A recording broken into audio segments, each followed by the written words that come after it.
Hi guys, welcome back to my channel, and today is a well overdue sex talk Tuesday. I know I haven't done any of these for a while. I normally only post them once a month, but I feel like I've skipped a month or a few weeks, so here I am doing one today. Today's video, you're gonna have to excuse me, I have the worst baby brain ever. It's all about sex during pregnancy and the positions that can help you, or just a little bit of advice if you're not sure. So that's what I'm here to talk about today. I know it's not super exciting, and you're gonna have to just put up with my ugly face because I don't have a scrap of makeup on apart from my eyebrows and some lip balm. This weather is super hot and there is no way I am gonna put on full face or even foundation right now. I don't even have like mascara on, so just bear with me.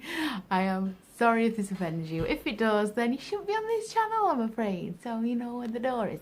So let's just start this and see where it takes us. So first and foremost, sex during a pregnancy will not hurt the baby.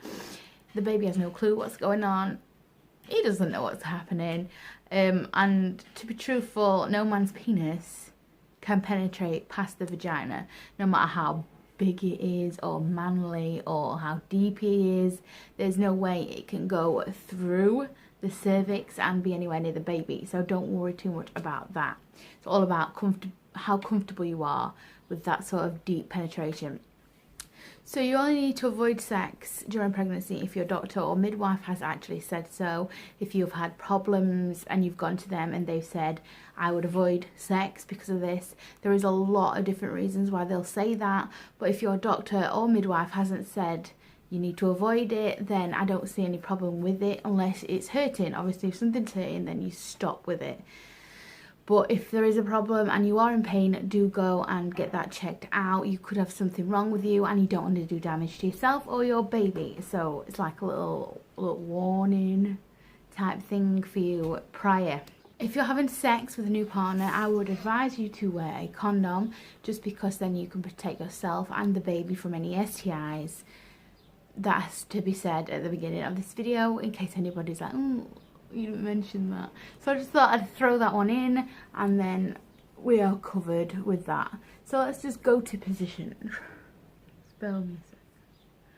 So, sex positions that you can try during pregnancy. It is totally each to their own when it comes to what position you want to try. So what's comfortable for maybe your friend or family member or whatever, it may not be comfortable for you. With this sort of thing, it's always about trial and error. See if you like it. If you don't do it again. So the first sex position to try obviously is going to be classic missionary position. This is good for you if you get tired easy, if you perhaps just want to lie down and let him do all the work. And it's also really intimate, so you can be face to face with your partner. There's like a making love factor there, and it's just to bring you two together, and it is really like an intimate position for you. So the complications for this position, bump could get in the way. Obviously, if you have a really large bump, or if you are with a partner that's a little bit bigger perhaps, and the bump is going to clash, it's going to get in the way. So that could be a complication. There is ways around that, but if that's something that's not happening for you, then obviously that position is not right. Also, there is lots of like rules about laying on your back during pregnancy in the second and third trimester. All I'm saying is prop yourself up with some pillows, maybe put a pillow under your bum or under your side so you're completely like not on your back, you just tilted a little bit. That can help. But you can go a little bit dizzy, and if you do go dizzy on your back, then obviously get up or change position, because that's not for you. But again, try the pillows, use them underneath you. See, it's just to see how you go. The next position is spooning. This one is good as it stops the bump obviously getting in the way as you are back to back. No, that wouldn't even work. Come on, face to back, so bump doesn't get in the way, it's facing the other way. Obviously you can just chill out on your side while that's taking place. You don't have to do much. Another thing with this one is if you are a little self-conscious, maybe your pregnancy is making you feel really self-conscious and that you're not sexy anymore, with your back being towards your partner, then from his angle he can't see the pregnancy or see your face or your chins or whatever your insecurity is, can't see that, and you might just feel a little bit better in yourself with that one. I don't think you should be insecure. You're pregnant, it's a natural thing, you're beautiful, it's not going to stop anything. So that one, if you are a little bit insecure, I've seen a lot of films and stuff where people are like, stop looking up at my chins, don't look at my bump, I'm fat, and all that, you know. But if that is your case, please try not to let this pregnancy demean you or anything. It's beautiful, it's natural, you're fine the way you are. But again, if that is something that you struggle with, that spooning position may be good for you. The complications for this one is if you have a larger butt, like I have, then sometimes it doesn't... Sometimes it's harder to get that angle for the penetration, and if you do get that penetration, it can be quite shallow, which can be a little bit frustrating, like if you're just getting the tip and it just is frustrating. So if you are okay with shallow penetration, or if you are quite small framed or got a smaller butt, that might actually work for you. It's, again, try it, see how we go. The next position is standard cowgirl, which is girl on top. This is good as it enables you to be in full control of the entire situation. So how deep you might want the penetration, how far you want to lean over, because obviously with your bump, during other positions, maybe you're not in control of the space between yourself and your partner, but with this one you can either sit up and have the bump completely off your partner, or you could use your hands to prop yourselves up if that gets a little bit achy. Go onto your elbows. A lot of people do like squat during this position, but I think that that could put a lot of pressure on your pelvis and just your knees in general. So if you suffer with anything like that, I'd avoid the squatting. But if you're just leaning on your knees and if you put a little bit of pressure on your partner's chest with your hands, you're not going to squash him, he's not going to die, it's going to be absolutely fine. Just go with the flow, see how you like it, and again, it's totally up to you how deep you want to take it. And he has his hands available for you as well, so he can like touch you and make you feel like the queen that you are while you're riding him.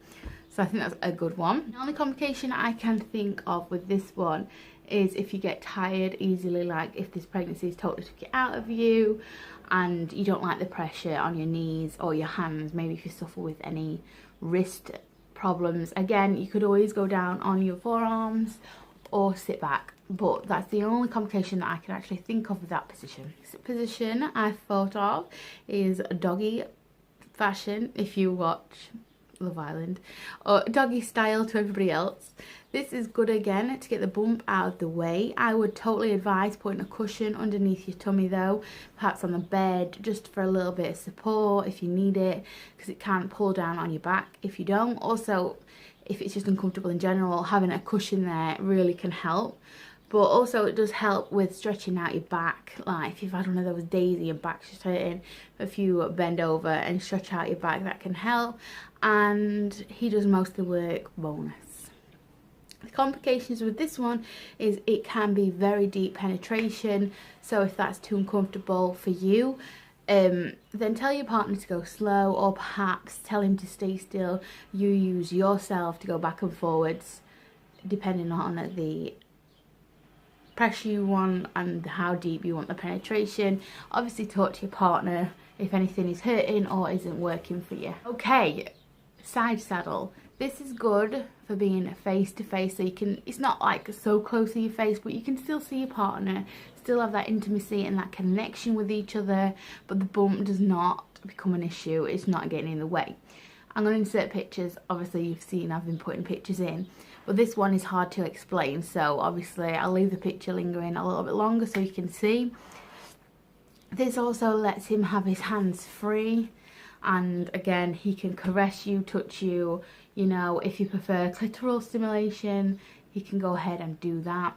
The only complication with this one, again, is it is shallow penetration, so it can be a little bit frustrating, or maybe you just really want to take it and it's just, it can be a little bit, it's not enough. But again, it could work for you if you have a smaller butt. For my bigger girls out there with the big asses, you know, you will know what I'm saying here. So that is the side saddle. Okay, my final position is reverse cowgirl. If any of you aren't clear on that, it's literally girl on top backwards. So you face the guy's feet basically, your butt's in his face. But if you don't want that, turn the lights off or use a pillow to make it so you can't see that area. I'm sure it'll be fine. Men pretty much like butts, and if he's having sex with you, he obviously likes yours. So I wouldn't worry too much about that, but that is the position, and this one is same standards apply as the standard cowgirl. So you're in total control, bumps out of the way, again your back's to his face. So if you do feel a little bit uncomfortable about being seen or whatever, that's a good one for you. And you can control the penetration with how fast or how big bounces you do. This brain syndrome is ridiculous. So if sex just isn't for you, it's absolutely fine. Women during pregnancy, the hormones are up and down, like there's so much going on in our brains and in our bodies. It can either affect you where you are like horny as hell, or you're just not bothered, and either one of them is fine. So if sex is not for you, tell your partner, communicate with him, explain it's not him, he's still beautiful and amazing, but it's just not something you're feeling, or maybe you suffer with a lot of pain or pelvis disorders, you know, there is a lot of factors here. If it's not for you, why not just try good old-fashioned foreplay? Or even something as simple as oral sex. It's really gentle. You can't really go wrong with that. Take it in turns. It's not going to hurt. You can sit how you want, lay how you want. It's not going to cause any problems on your joints or back. So if that's something that's off the table for you for a while, or you just don't like the thought of having sex while you've got a baby in you, then why not just try those two options? So just be open with your partner. There's nothing to be ashamed of. Tell him what you like, what you don't like, and these positions, give them a try. You can only try them and see what happens. You might be struggling and one of these might have really helped you. There is tons as well on Google. That's just a few that I found and tried out personally myself. So I didn't want to talk about any that I haven't tried because I don't have experience with them. Personally, I have a lot of pain. I get a lot of like womb pain. It feels like constant period pains and it hurts. So like, can you imagine having sex while you're having a period? Not, just don't think about the blood, but the pain. That's what it's like for me. So trying to do these positions, see what's most comfy for you, see what you can do. Sex is still in you if you aren't feeling attractive or if you're not feeling horny or anything. Sex is still a big part of who you are. You're not undesirable, you're not unattractive, you're still sexy, you still deserve sex and love, and the intimacy sometimes just helps you bond a little bit with your partner. So give these a go, and I hope you enjoyed this video. Sorry about this face. Next time maybe I'll have a bit more makeup on. It depends on the weather though. This weather is like so hot. Look at these freckles. So I'm going to leave it there. I hope you enjoyed this video. Give me some ideas on what you want to see next sex talk. I'm open to anything. I'll do my research. I'll try stuff out. You guys let me know and we'll see what we can come up with. Take care of yourself. Love yourself. You are beautiful and sexy and deserve love. Listen. And I'll see you in the next video. Take care. Bye.